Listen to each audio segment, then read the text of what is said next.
పెట్టేయి. దక్షిణామూర్తి యొక్క మూర్తిని చూస్తూ కూర్చోవడం నేర్చుకో. అదొక్కటి నేర్చుకో చాలు. ఏమక్కర్లేదు. ఇంకా దక్షిణామూర్తిని పెట్టుకుని రోజు కాసేపు ఆయన్ని చూస్తే చాలు. మీకు నేను ఇంకా విచిత్రమైన విషయం చెప్పనా?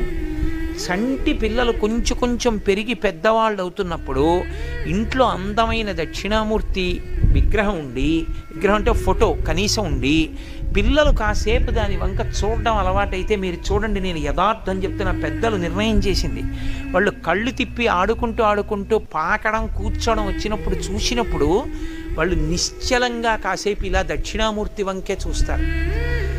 పిల్లలు చిన్నతనంలో దక్షిణామూర్తి వంక అలా ఎదురుగుండా కూర్చుని చూస్తే రెండు ఫలితాలు వస్తాయి. అపమృత్యు దోషం పోతుంది, సరస్వతి కటాక్షం కలుగుతుంది.